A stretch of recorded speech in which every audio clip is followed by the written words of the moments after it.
বন্ধুরা, মাটি দিয়ে মানুষ তৈরি যে কাহিনী বলতেছিলাম সেটা আমার ভিডিওটা কেটে গেছে, আমি নতুন করে আবার করতেছি বাকি অংশ।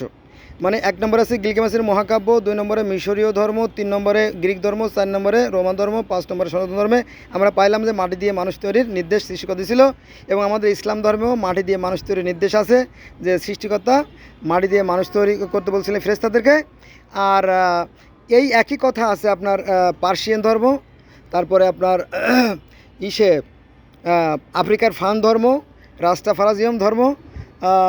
রাস্টাফারাজিয়াম ধর্ম কথা বলতে হয়, রাস্টাফারাজিয়াম ধর্মর যারা অনুসারী তারা বলতেছে যে ওই যে ইয়াকুব নবীর যে 12 পুত্র ছিল, সেই 12 পুত্রর এক পুত্র আমাদের আফ্রিকায় চলে আসে, আমরা হচ্ছে তাদের বংশধর। অতএব সে ধর্মেও একই কথা বলা আছে। আর আমরা জানি যে তাওরাত, জব্বুর, ইনজিল এই সমস্ত কিতাবও একই কথা বলে যে ধুলা দিয়ে, দেখেন কোথাও আছে কর্দম, কোথাও আছে মাটি, কোথাও আছে ধুলা বালু ইত্যাদি ইত্যাদি। যাই থাকুক, মূলত এই যে ধর্মগুলো এরা মূলত একই কথা বলে যে প্রথম মানবী মাটি দিয়েই তৈরি করা হয়েছিল। বোঝা গেছে বিষয়টা, ইত্যাদি ইত্যাদি। তো এরকম যদি আপনি আরও ধর্ম ঘাটেন পৃথিবীর, তাহলে দেখা যাবে যে ওই একই কাহিনী। হ্যাঁ, যেমন পার্সিয়ান ধর্মে বলা আছে যে আপনার ওই প্রথমে একটা গাছ তৈরি করে এবং একটা গরু তৈরি করে, গরুকে জবাইয়ের মাধ্যমে গরুর রক্ত দিয়ে গোটা পৃথিবীর প্রাণীকুল সৃষ্টি করা হয়। এবং ওই যে একটা বৃক্ষ ছিল, ওই বৃক্ষ দিয়ে গোটা পৃথিবীর কি জীবজন্তু সৃষ্টি করা হয়। এরমটি একটা গন্ধ কিন্তু আমাদের ইসলাম ধর্মে আছে। যেমন প্রথমে যখন আদম পৃথিবীতে আসে, হযরত আদম আলাইহিস সালামের একটা গরু ছিল। হয়তো আদম আলাইহিস সালামের সাথে গরু ছিল, ফেরেশতা ছিল।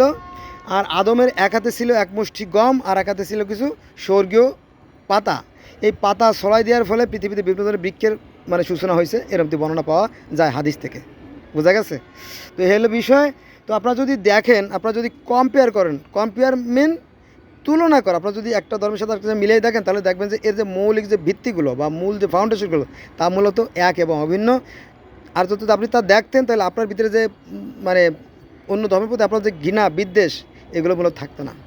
আমরা দেখবেন, আপনি যদি ভালো করে লক্ষ্য করে দেখেন যে পবিত্র কোরআন শরীফের কথা বলা হয়েছে যে কিছু মানুষ যারা দেখেও দেখে না, শুনেও শুনে না, আর বুঝেও বোঝে না, তারা চতুষ্পদ জন্তুর ন্যায়। তাই না? চতুষ্পদ জন্তু সহিত নিকৃষ্ট কথা কোথায় আছে? এ কথা কোরআনে বলা আছে। অতএব আমরা কিন্তু দেখতেছি যে আমাদের একটাই মাত্র আকাশ, আমাদের একটাই আকাশ, একটাই পৃথিবী, একটাই চাঁদ। হ্যাঁ, আমরা পৃথিবীর প্রত্যেকটা মানুষ একই অক্সিজেন ভোগ করি। পৃথিবীর প্রত্যেকটা মানুষ আমরা সুখে হাসি, দুঃখে কাঁদি, শীতে কাঁপি, আমাদের আবেগ অনুভূতি সবার এক এবং অভিন্ন।